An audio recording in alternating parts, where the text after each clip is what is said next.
तो पहला है तितिक्षु। तितिक्षु उसका अर्थ होता है सहनशीलता। साधुओं के अंदर सहनशीलता बहुत होती है।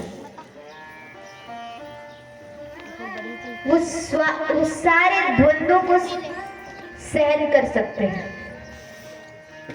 वो अपना अपमान को भी बचा लेते हैं, सम्मान को भी बचा लेते हैं। जिस दिन हम भी अपने सम्मान को बचाना सीख जाए, थोड़ा सा भी हमें कोई माला पहना दे, चरण धो दे, प्रणाम कर दे, तो ये सम्मान जो हमें मिलता है, अगर इस पे हम ध्यान ही ना दें, साधारण चीज है समझ करके, अगर हम सम्मान को पचाना सीख गए तो अपमान भी हम पचा सकते हैं। साधुओं को क्या है, उनके कितने चरण धो लो, माला पहना लो ना, वो अपना सम्मान पचा लेते हैं और साथ ही साथ अपना अपमान भी पचा लेते हैं। तो ये पहला लक्षण है, तितिक्षु, सहनशीलता। साधु को पहचानने का दूसरा लक्षण है करुणा। वो करुणा बहुत होते हैं, उनके अंदर दया बहुत होता है। कोशिश करते हैं कि हमेशा वो सभी की रक्षा करे, सहायता करे। वो स्वप्न में भी किसी का अहित नहीं सोचते, किसी का बुरा नहीं सोचते, हमेशा सभी का अच्छा सोचते हैं। भगवान नाम में वो जो है मग्न रहते हैं। ये रहा दूसरा लक्षण। तीसरा है कि वो जितने भी शरीरधारी हो, चाहे उनके पास कितना सुंदर तन भी क्यों ना हो, लेकिन वो सिर्फ भगवान को अपना सब कुछ मानते हैं।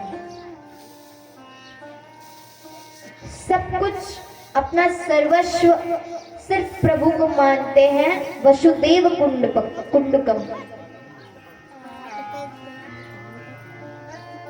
प्राणी मेरा परिवार है,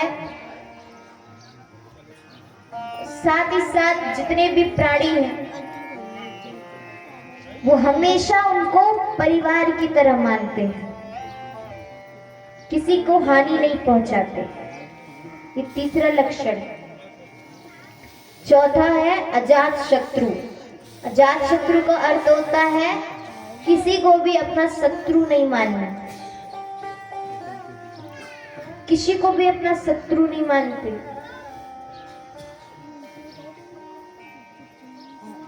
वो हमेशा सबको बराबर की तरह मानते हैं, कोई द्वेष नहीं रखते। हम क्या करते हैं, दूसरों से दुश्मनी करते हैं। हम ऐसा कोई कार्य कर देते हैं या फिर सामने वाला कोई ऐसा कार्य कर देता है कि वो हमारा दुश्मन बन जाता है। साधु जो रहते हैं वो कभी भी किसी को भी अपना दुश्मन नहीं मानते, भगवान को अपना सब कुछ मानते हैं।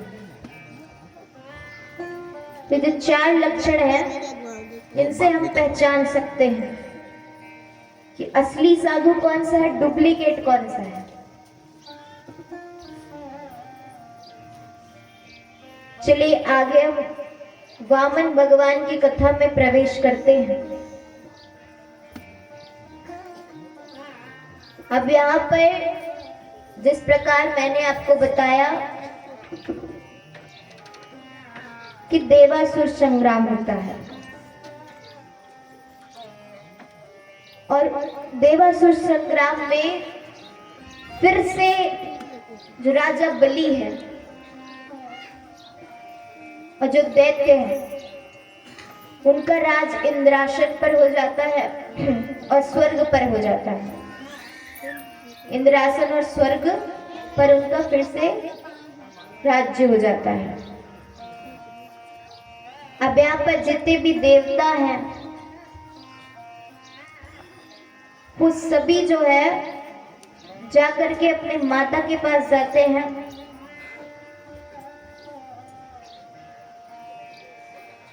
देवताओं की माता कौन है? कल मैंने बताया है, चलो हिंट देती हूँ। दीति जो है वो दैत्यों की माता है। देवों की माता कौन है? हाँ, अदिति। इतना भी नहीं पता है, कल ही मैंने बताया था। आपको पता है, इससे पहले मैं कथा करने गई थी ना, तो वहां के लोग ना बहुत अच्छे से सुनते थे, सारे प्रश्न का उत्तर देते थे।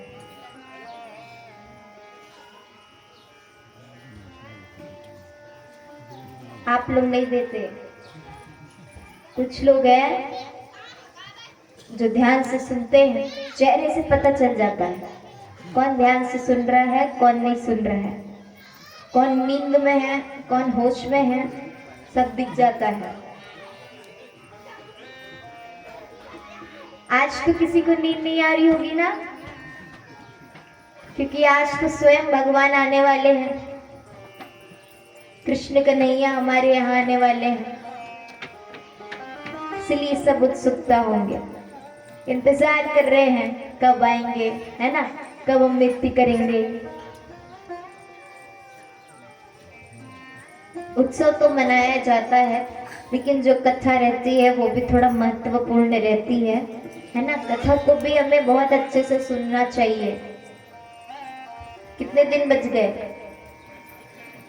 3 दिन, 4 दिन निकल गए, 3 दिन बचे हैं बस। 7 दिन तक हमारा साथ था, आपका मेरा। इतने अच्छे हमारे संबंध बन चुके हैं, 3 दिन तक और रहेगा। फिर ना जाने भगवान कब कृपा करें। करेंगे कृपा, जरूर करेंगे, क्योंकि यही कृपा से आज हम और आप साथ हैं, उनकी कृपा से। 3 दिन बचा है कम से कम, इसका तो आप लाभ उठा सकते हैं। अभी और महोत्सव बाकी है, जैसे रुक्मिणी विवाह, सुदामा जी का चरित्र, बहुत सारे। मैं आपको थोड़े थोड़े छोटे छोटे बात बताती हूँ, जो छोटे बात को अगर हम अपने जीवन में धारण करेंगे। चलिए 7 दिन का कथा मैं आप सबको सुनाती। 7 दिन में आपको एक बात भी मेरी अच्छी लगी हो, आप उसे जरूर अपने जीवन में अपनाएं। मैं यही चाहती हूँ, कोई ना कोई बात आप अपने जीवन में अपनाएं।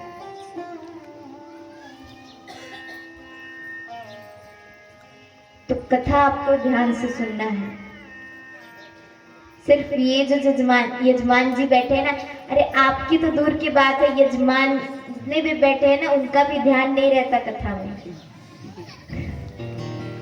वो बता नहीं पाते। मैं उनको पूछती हूँ तो वो मंद मंद मुस्कुराते रहते हैं।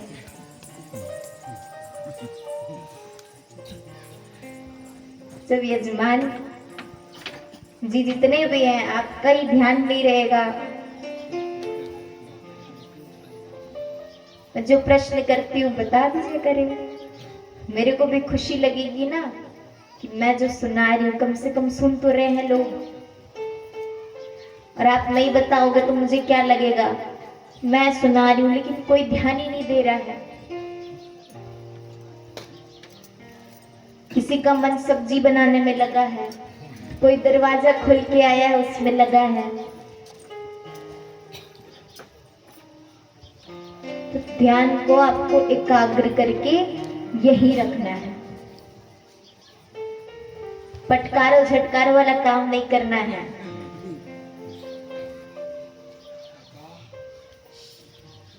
सबको कथा को लेकर जाना है अपने साथ, यहाँ कोई नहीं छोड़ेगा। कथा नहीं, कम से कम जो छोटी छोटी बात है उनको लेकर आप जाए और मैं जो पूछ रही हूं वो बताए। चलिए आगे कथा की ओर। कुछ देर में